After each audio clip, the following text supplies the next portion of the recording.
Greetings and blessings, my friends. Welcome again to my YouTube videos. My name is Clint Sabom, and today I'm going to be talking about the Akasha, the importance of it, different ways to access it, the process of getting more in touch with the Akasha, and I'm going to speak all from my own personal experience. So let's get to it. What do I have to offer?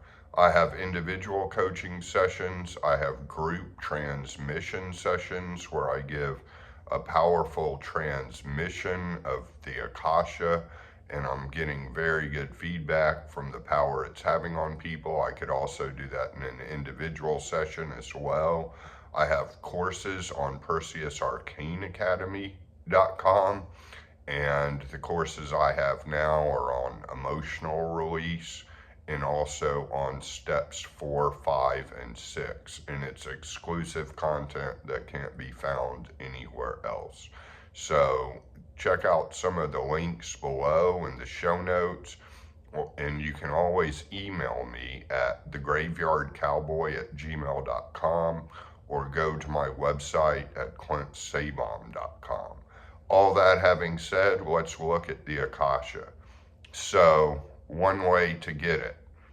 Imagine infinity, space with no beginning and no end, stretching through you, stretching through all crevices and expanding infinitely throughout the universe. All space everywhere, in a sense, also paradoxically means there is no such thing as space. So you meditate just on the concept of infinity and try to wrap your head around it. Nothing else but that. Just keep doing that. And also then meditate on the concept of eternity, time with no beginning and no end. It's hard to wrap your mind around it. Time with no beginning and no end. Eternity, never beginning, never ending. And simply wrap your head around that. And that can slip you into the Akasha. And one thing I will add is when you first begin to get into the Akasha deeply, it can feel like a tremendous shock. And a shock in a good way, as if you could enter a trance. But as you get more and more in touch with the Akasha and become attenuated to it, it can become a baseline state that you are in all of the time. And that balances the elements out automatically. Remember, there are lots of stories of Christian mystics and mystics from other Western traditions that went with just the Akasha all the way to full enlightenment. They didn't necessarily work with the elements like the system Barden has set up. And the reason they were able to achieve magical abilities with just working with the Akasha was because the Akasha is where all the elements come from.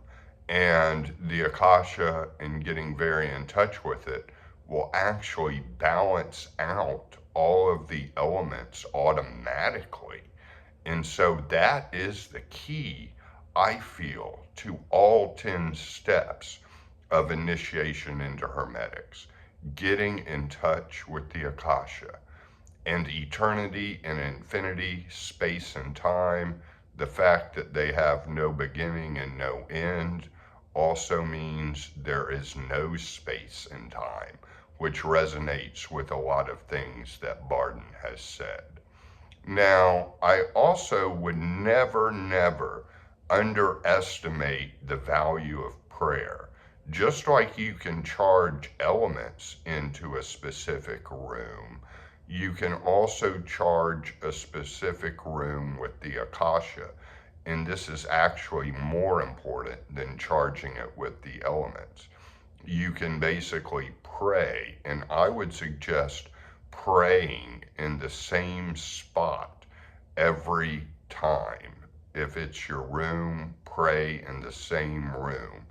Get a room all charged up with the light of the Akasha. And don't underestimate spoken prayer. A lot of times our instinct is to do silent prayer, but never underestimate the value of actually speaking it out loud.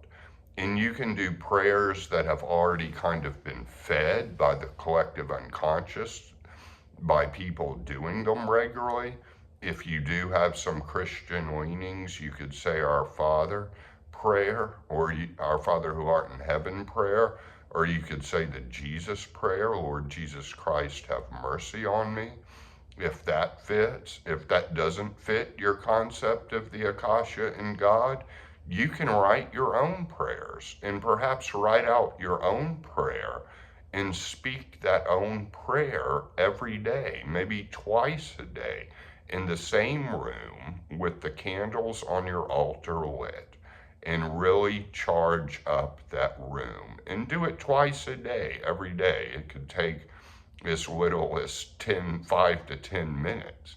And that will charge the room up with the Akasha. So when you're in that room, eventually you will be able to just feel the Akasha coming into you. Which brings me to an important point. There are certain spaces more charged with the Akasha than others.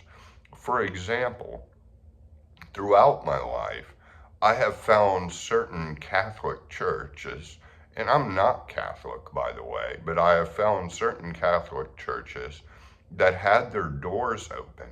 And sometimes I would just go and sit in the sanctuary, and there would be other people just going to sit there too. And the room was so charged up with a light, I took on the Akasha from it. And I've had the same experiences with different cathedrals in Europe where different people pray a lot, and you could just feel the energy there. So never underestimate the value of going to places like that where the Akasha is charged up. And you don't even need to have Christian leanings in order to do that. And if it's not a Catholic Church, it could be a different kind of religious center. Sometimes Buddhist centers are very charged up as well. And so and they're probably available in whatever city you live in. So you could go just for the charging, you don't have to go to the service or go, for the actual meditation session, or you could certainly do that, but you could just go there and soak in the energy. And so that's one thing to keep in mind. And obviously, I've talked a lot about the great here now. Everything that's happened has happened in the now. All of time and all of space is just one single moment. In the here, space, and in the now, time. One single moment. In the great here now can open you to that vastness. And I will say, the great here now is also a word for the Akasha. And if you can rest in the great here now, all of the time, you will eventually bring in that Akashic light. So these are some different suggestions I've come to in my own experience to share with you all. And again, if you want to get in touch with me, go to my website, clintsaybom.com, or you can just email me at thegraveyardcowboy@gmail.com, and check out the show notes below for different courses I have on Perseus Arcane Academy. And I'm so blessed to have such good listeners and such a loyal fan and client base. And I thank all of you for watching my videos and all your comments. I apologize if I'm not always able to respond to every comment sufficiently enough, but I certainly read them all. So thank you again for watching, and I wish you all many blessings in the days to come.